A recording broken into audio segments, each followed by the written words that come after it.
Well, good afternoon everyone. I suspect most people in the village will know me, but if you don't, my name's Graham Tippen and I've lived in Marden all my life. And one of my great passions throughout my life, great interests, has been anything mechanical and particularly anything to do with steam. And therefore from a very early age, ever since I could toddle around to the station from my home, which is just around the corner, I've been interested in steam trains and in the railway and the railway history of Marden. Things have changed quite a lot since 1842 when the railway first arrived here on the 31st of August that year. There was a small wayside station, and in those days platforms were very low, similar to American style. They were barely just off the ground.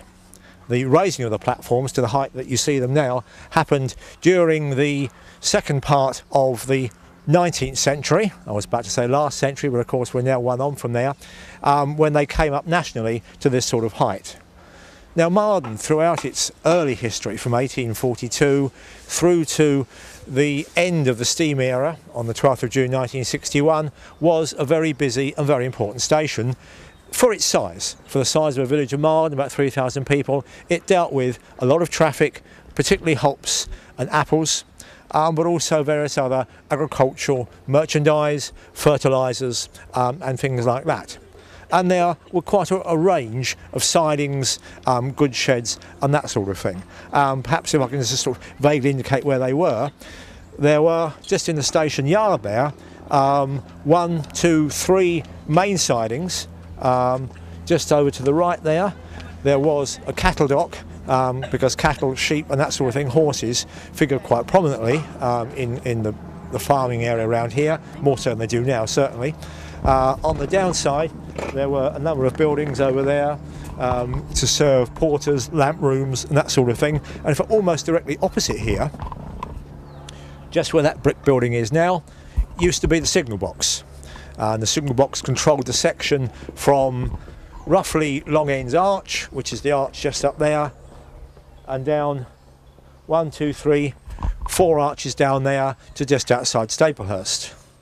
All the railway workers lived in railway cottages, which you can't see anymore because the trees have grown. But just up the other side there were 8 cottages built by the South Eastern Railway for railway workers. And they used to wander down, run down if they were late for work obviously, but they used to run down the path that runs to the bottom of the churchyard and across this sidings complex here to their place of work. There was something like 8 or 10 staff at this station at any one time, always 2 signalmen, 1 on duty, 1 off duty, and probably a relief man as well to cover for sickness and holidays. Station master, and station master had his own house just over there.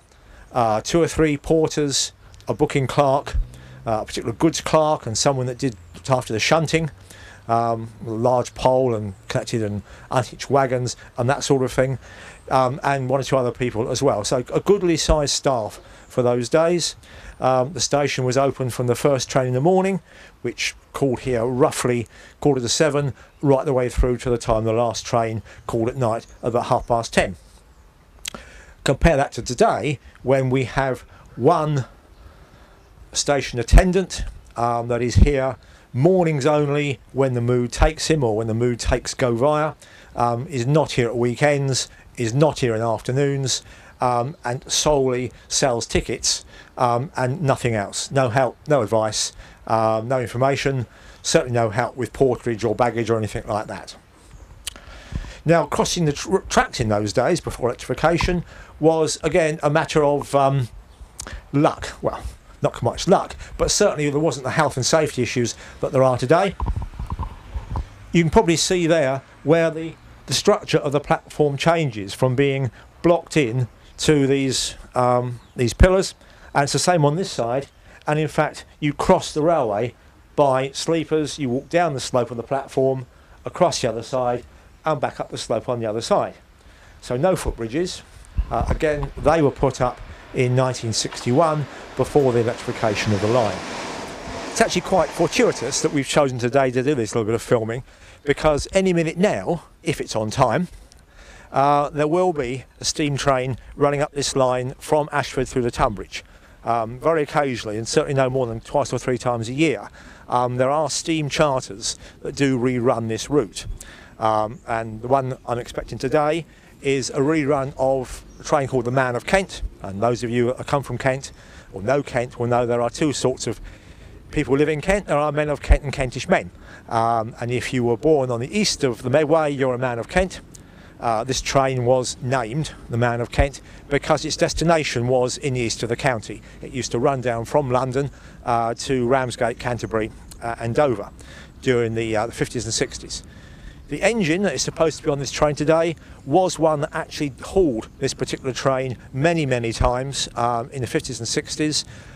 For the anoraks amongst you, for those interested in steam trains, it's expected to be an engine called Tangmere, one of a class named after Battle of Britain airfields and Battle of Britain aircraft, and it was one that was designed and built by the Southern Railway in 1947.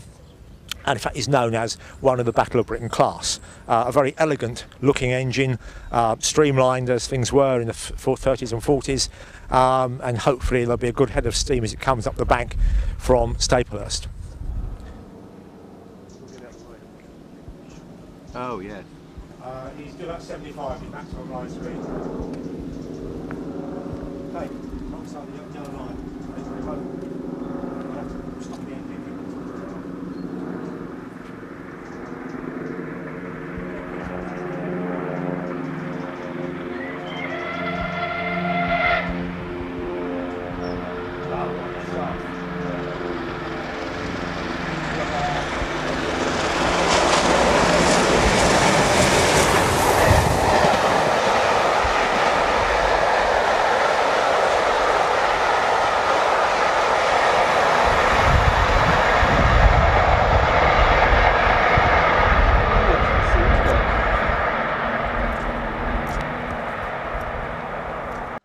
Right, yes, that was what it was like until the 1960s.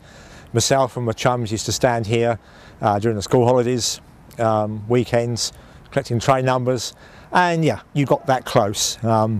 You got the smuts in your eye, you got that wonderful smell of steam and oil and everything else that goes with a steam train. Absolutely wonderful. I fell out of love with the engines when they moved over to the horrible electric things that you see going through the stations today.